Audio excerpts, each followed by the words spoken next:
ಮಧ್ವ ಸಿದ್ಧಾಂತದ ಇತಿಹಾಸದಲ್ಲಿ ಅನೇಕ ಮಹಾಗ್ರಂಥಗಳು ರಚನೆಯಾಗಿವೆ. ಅವುಗಳಲ್ಲಿ ಜ್ಞಾನ, ತರ್ಕ, ಶಾಸ್ತ್ರ ಪ್ರತಿಭೆ ಹಾಗೂ ವೇದಾಂತದ ಆಳವನ್ನು ಒಟ್ಟುಗೂಡಿಸಿದ ಅಪೂರ್ವ ಕೃತಿ ಎಂದರೆ ಶ್ರೀಮತ್ ಪರಿಮಳ. ಈ ಗ್ರಂಥವನ್ನು ಶ್ರೀ ರಾಘವೇಂದ್ರ ತೀರ್ಥರು ರಚಿಸಿದ್ದು. ದ್ವೈತ ವೇದಾಂತದ ಅತ್ಯಂತ ಶ್ರೇಷ್ಠ ವ್ಯಾಖ್ಯಾನ ಗ್ರಂಥಗಳಲ್ಲಿ ಇದು ಒಂದಾಗಿದೆ. ಶ್ರೀ ರಾಘವೇಂದ್ರ ತೀರ್ಥರು ಕೇವಲ ಮಹಾನ್ ಭಕ್ತರಾಗಿರಲಿಲ್ಲ.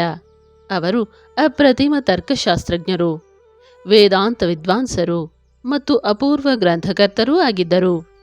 ಅವರು ರಚಿಸಿದ ಅನೇಕ ಗ್ರಂಥಗಳಲ್ಲಿ ಶ್ರೀಮತ್ ಪರಿಮಳವು ಅಂದರೆ ಪರಿಮಳ ಗ್ರಂಥವು ವಿಶೇಷ ಸ್ಥಾನವನ್ನು ಪಡೆದಿದೆ.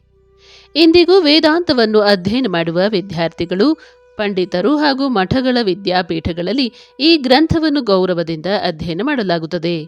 ಪರಿಮಳ ಎಂಬ ಪದಕ್ಕೆ ಸುಗಂಧ ಎಂಬ ಅರ್ಥವಿದೆ. ಹೇಗೆ ಹೂವಿನ ಪರಿಮಳವು ಎಲ್ಲೆಡೆ ಹರಡಿ ಮನಸ್ಸಿಗೆ ಆನಂದ ನೀಡುತ್ತದೆಯೋ ಹಾಗೆಯೇ ಈ ಗ್ರಂಥವು ನ್ಯಾಯಾಮೃತದ ಗೂಢಾರ್ಥವನ್ನು ಸ್ಪಷ್ಟವಾಗಿ ಪ್ರಕಾಶಿಸಿ ಜಿಜ್ಞಾಸುಗಳಿಗೆ ಜ್ಞಾನದ ಸುಗಂಧವನ್ನು ಹರಡುತ್ತದೆ ಎಂಬ ಕಾರಣದಿಂದ ಈ ಹೆಸರು ಬಂದಿದೆ ಎಂದು ಪರಂಪರೆಯಲ್ಲಿ ಹೇಳಲಾಗುತ್ತದೆ. ಈ ಗ್ರಂಥವು ಸ್ವತಂತ್ರ ಕೃತಿಯಲ್ಲ. ಇದು ವ್ಯಾಸತೀರ್ಥರು ರಚಿಸಿದ ನ್ಯಾಯಾಮೃತ ಎಂಬ ಮಹಾಗ್ರಂಥಕ್ಕೆ ವ್ಯಾಖ್ಯಾನವಾಗಿದೆ. ನ್ಯಾಯಾಮೃತವು ಅತ್ಯಂತ ಗಂಭೀರ ತರ್ಕ ಗ್ರಂಥವಾಗಿದ್ದು ಅದರ ಸೂಕ್ಷ್ಮ ವಿಚಾರಗಳನ್ನು ಎಲ್ಲರೂ ಸುಲಭವಾಗಿ ಗ್ರಹಿಸುವುದು ಕಷ್ಟ. ಆ ಗಂಭೀರ ತತ್ವಗಳನ್ನು ಸುಂದರವಾದ ವಿವರಣೆ, ಯುಕ್ತಿ, ಶಾಸ್ತ್ರ ಪ್ರಮಾಣ ಮತ್ತು ಉದಾಹರಣೆಗಳೊಂದಿಗೆ ಸುಲಭವಾಗಿ ಅರ್ಥವಾಗುವಂತೆ ಶ್ರೀ ರಾಘವೇಂದ್ರ ತೀರ್ಥರು ಪರಿಮಳದಲ್ಲಿ ವಿವರಿಸಿದ್ದಾರೆ. ಈ ಗ್ರಂಥದಲ್ಲಿ ವೇದಗಳು, ಉಪನಿಷತ್ತುಗಳು, ಭಗವದ್ಗೀತೆ, ಬ್ರಹ್ಮಸೂತ್ರಗಳು, ಪುರಾಣಗಳು ಹಾಗೂ ಮಹಾಭಾರತದ ಅನೇಕ ಪ್ರಮಾಣಗಳನ್ನು ಉಲ್ಲೇಖಿಸಿ ದ್ವೈತ ಸಿದ್ಧಾಂತವನ್ನು ಸ್ಥಾಪಿಸಲಾಗಿದೆ. ಜೀವ ಮತ್ತು ಪರಮಾತ್ಮರು ಎಂದಿಗೂ ಒಂದೇ ಅಲ್ಲ. ಪರಮಾತ್ಮನಾದ ಶ್ರೀಹರಿಯೇ ಸರ್ವೋತ್ತಮನು. ಲಕ್ಷ್ಮೀದೇವಿ ನಿತ್ಯಮುಕ್ತಳು. ಜೀವಿಗಳು ಪರತಂತ್ರರು. ಜಗತ್ತು ಸತ್ಯವೇ ಹೊರತು ಮಿಥ್ಯೆಯಲ್ಲ ಎಂಬ ಮಧ್ವ ಸಿದ್ಧಾಂತದ ಮೂಲ ತತ್ವಗಳನ್ನು ಅತ್ಯಂತ ಗಾಢವಾಗಿ ಪ್ರತಿಪಾದಿಸಲಾಗಿದೆ.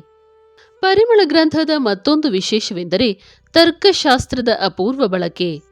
ಪ್ರತಿಯೊಂದು ವಿಷಯವನ್ನು ಕೇವಲ ಭಕ್ತಿಯಿಂದಲ್ಲ, ಯುಕ್ತಿ, ಪ್ರಮಾಣ ಮತ್ತು ಶಾಸ್ತ್ರೀಯ ವಿಚಾರಗಳಿಂದ ಸಮರ್ಥಿಸಲಾಗಿದೆ.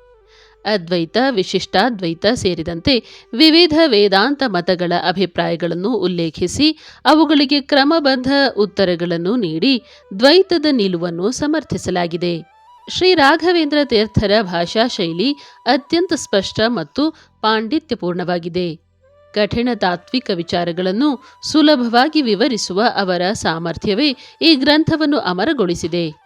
ಆದ್ದರಿಂದಲೇ ಅವರನ್ನು ಕೇವಲ ಸಂತ ಅಥವಾ ಯತಿಯಾಗಿ ಮಾತ್ರವಲ್ಲ, ಮಹಾನ್ ವೇದಾಂತಾಚಾರ್ಯರೆಂದು ಗೌರವಿಸಲಾಗುತ್ತದೆ. ಮಠಗಳ ವಿದ್ಯಾಪೀಠಗಳಲ್ಲಿ ಈ ಗ್ರಂಥದ ಅಧ್ಯಯನಕ್ಕೆ ವಿಶೇಷ ಮಹತ್ವವಿದೆ.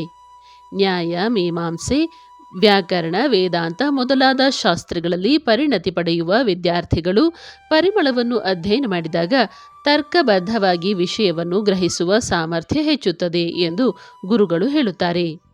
ಪರಿಮಳ ಗ್ರಂಥದ ಪ್ರಭಾವ ಕೇವಲ ಶಾಸ್ತ್ರಪರ ವಲಯಕ್ಕೆ ಮಾತ್ರ ಸೀಮಿತವಾಗಿಲ್ಲ. ಇದು ಶ್ರೀ ರಾಘವೇಂದ್ರ ತೀರ್ಥರ ಅಸಾಧಾರಣ ಪಾಂಡಿತ್ಯಕ್ಕೆ ಸಾಕ್ಷಿಯಾಗಿದೆ. ಅವರ ಜೀವನದಲ್ಲಿ ಕಂಡುಬರುವ ಭಕ್ತಿ, ವೈರಾಗ್ಯ ಮತ್ತು ಕರುಣೆಯ ಜೊತೆಗೆ ಈ ಗ್ರಂಥವು ಅವರ ಜ್ಞಾನ ವೈಭವವನ್ನು ಜಗತ್ತಿಗೆ ಪರಿಚಯಿಸುತ್ತದೆ.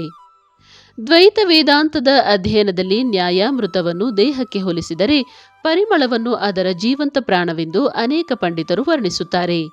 ಏಕೆಂದರೆ ಪರಿಮಳವಿಲ್ಲದೆ ನ್ಯಾಯಾಮೃತದ ಅನೇಕ ಗೂಢಾರ್ಥಗಳನ್ನು ಗ್ರಹಿಸುವುದು ಅತ್ಯಂತ ಕಷ್ಟ. ಇಂದಿಗೂ ಶ್ರೀ ರಾಘವೇಂದ್ರ ಸ್ವಾಮಿಗಳ ಆರಾಧನೆ ಸಂದರ್ಭದಲ್ಲಿ ಅವರ ಮಹಾಗ್ರಂಥಗಳ ಸ್ಮರಣೆ ಮಾಡಲಾಗುತ್ತದೆ. ಅವುಗಳಲ್ಲಿ ಶ್ರೀಮತ್ ಪರಿಮಳಕ್ಕೆ ವಿಶಿಷ್ಟ ಗೌರವವಿದೆ. ಇದು ಕೇವಲ ವ್ಯಾಖ್ಯಾನ ಗ್ರಂಥವಲ್ಲ, ದ್ವೈತ ವೇದಾಂತದ ತರ್ಕ, ಭಕ್ತಿ, ಜ್ಞಾನ ಮತ್ತು ಶಾಸ್ತ್ರ ಪ್ರತಿಭೆಯ ಅಮೂಲ್ಯ ನಿಧಿಯಾಗಿದೆ.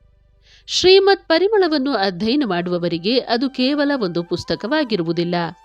ಪ್ರತಿಯೊಂದು ಅಧ್ಯಾಯವೂ ವೇದಾಂತದ ಹೊಸ ದಾರಿಯನ್ನು ತೆರೆದು ಶ್ರೀಹರಿಯ ಸರ್ವೋತ್ತಮತ್ವ, ಜೀವಿಯ ಪರತಂತ್ರತ್ವ ಹಾಗೂ ಗುರು ಪರಂಪರೆಯ ಮಹಿಮೆಯನ್ನು ಇನ್ನಷ್ಟು ದೃಢವಾಗಿ ಮನಸ್ಸಿನಲ್ಲಿ ನೆಲೆಗೊಳಿಸುವ ಜ್ಞಾನಯಾತ್ರೆಯಾಗಿ ರೂಪುಗೊಳ್ಳುತ್ತದೆ.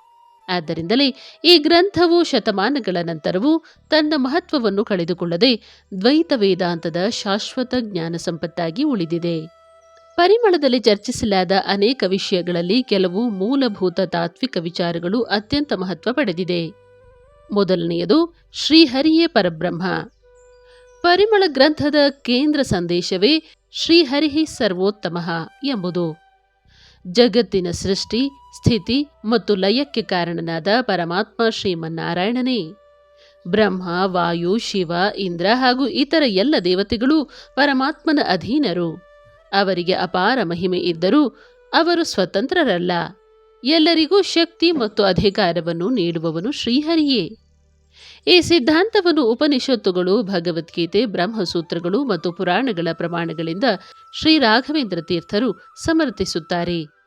ಎರಡನೆಯದು ಜಗತ್ತು ಸತ್ಯ. ಕೆಲವು ತಾತ್ವಿಕ ಮತಗಳು ಈ ಜಗತ್ತು ಮಿಥ್ಯೆ ಎಂದು ಹೇಳುತ್ತವೆ. ಆದರೆ ಪರಿಮಳದಲ್ಲಿ ಶ್ರೀ ರಾಘವೇಂದ್ರರು ಜಗತ್ತು ಪರಮಾತ್ಮನ ಸೃಷ್ಟಿಯಾಗಿರುವುದರಿಂದ ಅದು ಸತ್ಯವೇ ಎಂದು ವಿವರಿಸುತ್ತಾರೆ. ನಾವು ನೋಡುವ ಪರ್ವತಗಳು, ನದಿಗಳು, ಮರಗಳು, ಜೀವಿಗಳು, ಕಾಲ ಮತ್ತು ಪ್ರಕೃತಿ ಇವೆಲ್ಲವೂ ನಿಜವಾಗಿವೆ. ಅವು ಶಾಶ್ವತವಲ್ಲದಿದ್ದರೂ ಅವುಗಳ ಅಸ್ತಿತ್ವವನ್ನು ನಿರಾಕರಿಸಲು ಸಾಧ್ಯವಿಲ್ಲ. ಜಗತ್ತನ್ನು ಭಗವಂತನ ಲೀಲೆಯ ವೇದಿಕೆಯಾಗಿ ಗ್ರಹಿಸಿದಾಗ ಜೀವನದ ಅರ್ಥವು ಸ್ಪಷ್ಟವಾಗುತ್ತದೆ. ಮೂರನೆಯ ವಿಚಾರ, ಜೀವ ಮತ್ತು ಪರಮಾತ್ಮ ಎಂದಿಗೂ ಒಂದಾಗುವುದಿಲ್ಲ. ದ್ವೈತ ವೇದಾಂತದ ಪ್ರಮುಖ ತತ್ವವೆಂದರೆ ಜೀವ ಮತ್ತು ಪರಮಾತ್ಮರ ನಡುವೆ ಶಾಶ್ವತ ಭೇದವಿದೆ. ಜೀವನು ಅಲ್ಪಜ್ಞಾನಿ, ಪರತಂತ್ರ ಮತ್ತು ಕರ್ಮಕ್ಕೆ ಒಳಪಟ್ಟವನು. ಪರಮಾತ್ಮನು ಸರ್ವಜ್ಞ, ಸರ್ವಶಕ್ತ ಮತ್ತು ಸಂಪೂರ್ಣ ಸ್ವತಂತ್ರ. ಮೋಕ್ಷವನ್ನು ಪಡೆದ ನಂತರವೂ ಜೀವನು ತನ್ನ ಸ್ವರೂಪವನ್ನು ಕಳೆದುಕೊಳ್ಳುವುದಿಲ್ಲ. ಭಗವಂತನ ಸೇವೆಯನ್ನು ಅನುಭವಿಸುತ್ತಾನೆ, ಆದರೆ ಭಗವಂತನಾಗುವುದಿಲ್ಲ. ನಾಲ್ಕನೆಯ ಪ್ರಮುಖ ಅಂಶ ಪಂಚಭೇದ. ಪರಿಮಳದಲ್ಲಿ ಮಧ್ವಾಚಾರ್ಯರು ಪ್ರತಿಪಾದಿಸಿದ ಪಂಚಭೇದಕ್ಕೆ ವಿಶೇಷ ಸ್ಥಾನವಿದೆ. ಈ 5 ಭೇದಗಳು ಎಂದೆಂದಿಗೂ ಸತ್ಯ. ಪರಮಾತ್ಮ ಮತ್ತು ಜೀವಿಗಳ ನಡುವಿನ ಭೇದ, ಪರಮಾತ್ಮ ಮತ್ತು ಜಡ ಪ್ರಕೃತಿಯ ನಡುವಿನ ಭೇದ, ಒಂದು ಜೀವ ಮತ್ತು ಮತ್ತೊಂದು ಜೀವದ ನಡುವಿನ ಭೇದ, ಜೀವ ಮತ್ತು ಜಡದ ನಡುವಿನ ಭೇದ, ಒಂದು ಜಡವಸ್ತು ಮತ್ತು ಇನ್ನೊಂದು ಜಡವಸ್ತುವಿನ ನಡುವಿನ ಭೇದ. ಈ ಭೇದಗಳೇ ಜಗತ್ತಿನ ನೈಜ ಸ್ವರೂಪವನ್ನು ತಿಳಿಸುತ್ತವೆ. ಐದನೆಯದು ಲಕ್ಷ್ಮೀ ದೇವಿಯ ಮಹಿಮೆ. ಪರಿಮಳದಲ್ಲಿ ಶ್ರೀ ಮಹಾಲಕ್ಷ್ಮೀ ದೇವಿಯ ಸ್ಥಾನ ಅತ್ಯಂತ ಉನ್ನತವಾಗಿದೆ. ಅವರು ನಿತ್ಯ ಮುಕ್ತರು. ಅವರಿಗೆ ಅಜ್ಞಾನ ಅಥವಾ ಬಂಧನವಿಲ್ಲ. ಅವರು ಸದಾ ಶ್ರೀಹರಿಯೊಂದಿಗೆ ಇರುತ್ತಾರೆ ಮತ್ತು ಭಕ್ತರಿಗೆ ಅನುಗ್ರಹವನ್ನು ತಂದುಕೊಡುವ ಕರುಣಾಮಯಿ ತಾಯಿಯಾಗಿದ್ದಾರೆ. ಆರನೆಯದು ಗುರುಗಳ ಮಹತ್ವ. ಪರಿಮಳದ ಪ್ರಕಾರ ಗುರುಗಳ ಅನುಗ್ರಹವಿಲ್ಲದೆ ಶಾಸ್ತ್ರಜ್ಞಾನ ಸಂಪೂರ್ಣವಾಗುವುದಿಲ್ಲ. ಗುರುಗಳು ಕೇವಲ ಪಾಠ ಹೇಳುವವರಲ್ಲ, ಅವರು ಶಾಸ್ತ್ರದ ನಿಜವಾದ ಅರ್ಥವನ್ನು ಶಿಷ್ಯನ ಹೃದಯದಲ್ಲಿ ಬೆಳಗಿಸುವ ದೀಪ. ಆದ್ದರಿಂದ ಗುರುಭಕ್ತಿ ಮೋಕ್ಷ ಮಾರ್ಗದ ಪ್ರಮುಖ ಸಾಧನವಾಗಿದೆ. ಏಳನೆಯದು ತರ್ಕ ಮತ್ತು ಭಕ್ತಿ ಎರಡೂ ಅಗತ್ಯ. ಪರಿಮಳದ ಒಂದು ಅಪೂರ್ವ ವೈಶಿಷ್ಟ್ಯವೆಂದರೆ ಭಕ್ತಿ ಮತ್ತು ತರ್ಕ ಎರಡಕ್ಕೂ ಸಮಾನ ಮಹತ್ವ ನೀಡಿರುವುದು. ಕೇವಲ ಭಾವೋದ್ರೇಕದಿಂದ ಸತ್ಯವನ್ನು ತಿಳಿಯಲು ಸಾಧ್ಯವಿಲ್ಲ. ಹಾಗೆಯೇ ಕೇವಲ ಒಣತರ್ಕವೂ ಸಾಕಾಗುವುದಿಲ್ಲ.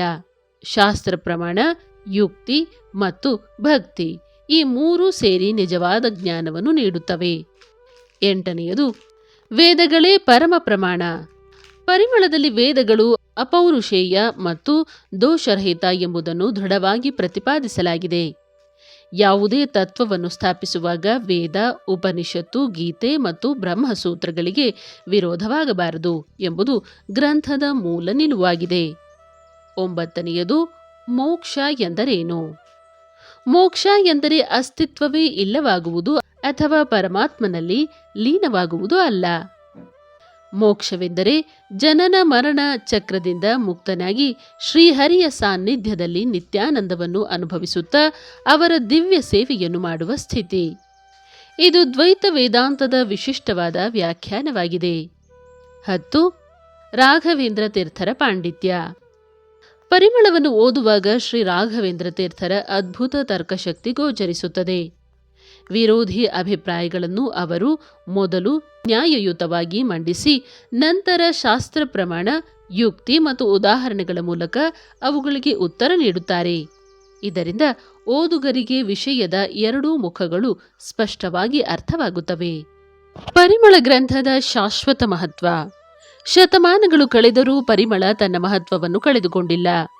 ಇಂದಿಗೂ ದ್ವೈತ ವೇದಾಂತದ ಉನ್ನತ ಅಧ್ಯಯನದಲ್ಲಿ ಇದು ಪ್ರಮುಖ ಗ್ರಂಥವಾಗಿದೆ. ಅನೇಕ ಯತಿಗಳು, ಪಂಡಿತರು ಮತ್ತು ವಿದ್ಯಾರ್ಥಿಗಳು ಇದನ್ನು ಅಧ್ಯಯನ ಮಾಡಿ ಶಾಸ್ತ್ರಜ್ಞಾನವನ್ನು ವೃದ್ಧಿಸಿಕೊಳ್ಳುತ್ತಿದ್ದಾರೆ. ಶ್ರೀ ರಾಘವೇಂದ್ರ ತೀರ್ಥರ ಈ ಮಹಾಗ್ರಂಥವು ಕೇವಲ ವಿದ್ವಾಂಸರಿಗಾಗಿ ಮಾತ್ರವಲ್ಲ, ಸತ್ಯವನ್ನು ಅರಿಯುವ ಹಂಬಲವಿರುವ ಪ್ರತಿಯೊಬ್ಬ ಸಾಧಕನಿಗೂ ಇದು ಜ್ಞಾನದ ದೀಪವಾಗಿದೆ.